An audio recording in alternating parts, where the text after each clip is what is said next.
এখন ভালো, মানে আর কি সব জিনিসেরই দাম কম, ভালোই খাচ্ছি ভাই। খেজুরের দাম তো এবার মোটামুটি সীমিতের ভিতরে আছে। ছোলা চিনি এগুলো আলহামদুলিল্লাহ দাম একটু কমছে আগে। আমার মনে হয় ভালো। মধ্যবিত্তের জন্য খুবই খুবই মানে কঠিন অবস্থায় মধ্যবিত্তরা এখন আছে। আজকে আমরা এসেছি রাজধানীর কারওয়ান বাজারে। কালের কণ্ঠ থেকে আজকে আপনাদেরকে রাজধানীর বাজার পরিস্থিতির সর্বশেষ পরিস্থিতি দেখানোর চেষ্টা করব। পাশাপাশি সাধারণ মানুষ বাজার পরিস্থিতি নিয়ে কী ভাবছেন এবং আসন্ন রমজানকে কেন্দ্র করে তাদের প্রতিক্রিয়া কী সেটিও জানার চেষ্টা করব।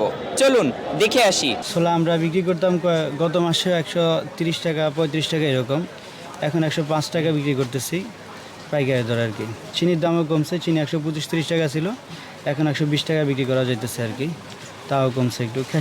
খেসারির ডাল আগের দামই আছে, 120 টাকা 15 টাকা এরকম আর কি। আসন্ন রমজানে ক্রেতাদের অভিযোগ থাকে যে হঠাৎ করে দাম প্রত্যেকটি জিনিসের, বিশেষ করে এই যে চিনি, ছোলা, তারপরে ডাল, সবকিছুর দাম লাফিয়ে বেড়ে যায়।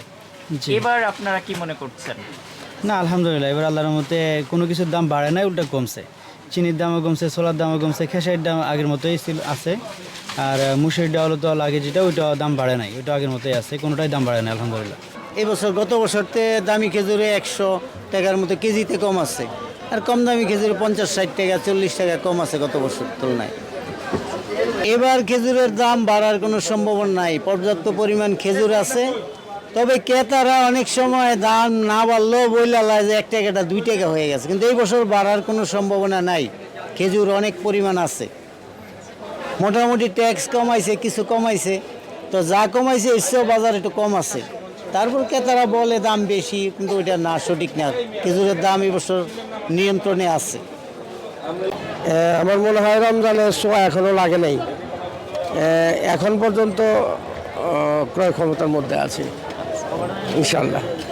এখন মোকামতো মাল নাই, তার জন্য মালের দাম বাড়তি। কি কি মালের দাম বাড়তি? এই যে সব ধরনের মালের দাম বাড়তি, কাঁচামাল সব কিছুরই দাম বাড়তি এখন। সামনে তো রমজান, কি অবস্থা হইতে পারে? এই সবজির দাম বাড়বে না, সবজির দাম এবার বাড়বে না। অন্যান্য বর্জ্য তেল এগুলোর দাম বাড়তেছে, কিন্তু এই সবজির দাম তো আর বাড়ে না। হ্যাঁ, বাজার পরিস্থিতি মোটামুটি শাকসবজির দিকে মোটামুটি সহনীয় মাত্রায় রয়েছে দামের দিক দিয়ে, কিন্তু মাছ মাংস যে রয়েছে, অন্যান্য যে বিষয়গুলি রয়েছে এইগুলি খুবই কঠিন, বিশেষ করে তেল, মাংস, মাছ এইগুলি খুব কঠিন অবস্থায় আছে। এইগুলি আসলে বাজার পরিস্থিতি ভালো না। 10-12 কেজি কাঁচামাল কেউ নেই, এত লোক নেই। দেখেন আপনি, সিম হইলো 12 থেকে 15, কালা বাগুন 10 হইতে 12, টমেটো হইলো 12 থেকে 15, চিচিঙ্গা হইলো 20 থেকে 25, মূলা 10, এরপর এই গাজর হইলো 20। এবার রোজার মাসে আপনার কাঁচামাল কোনো বাড়বো না, এরকমই থাকবো। রোজার মাসে কোনো কাঁচামাল বাড়বো না, কিন্তু সিন্ডিকেট হলো শুকনা মালে।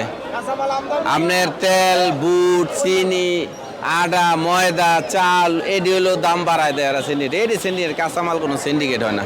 কাঁচামাল খ্যাত হয়ে গেছে, 20-এর মাল 10 হয়ে গেছে, আবার নাই 10-এর মাল 40 হয়ে গেছে। এটা কাঁচামালের রেট। দাম মোটামুটি নিয়ন্ত্রণে আছে, তবে কিছু কিছু ক্ষেত্রে একটু বাড়তি আছে, যেটা হচ্ছে আপনার শসা, তারপর লেবু, এগুলো একটু বাড়তি আছে আগের তুলনায়। এমনি অন্য অন্য যে কাঁচা সবজিগুলো আছে ওগুলা বাজার নিয়ন্ত্রণে আছে। আর এরকম রেট থাকলে, এরকম যদি বাজার রেট থাকে, তাহলে আমার মনে হয় আর কি দেশের জনগণ খায়া বাঁচতে পারবো।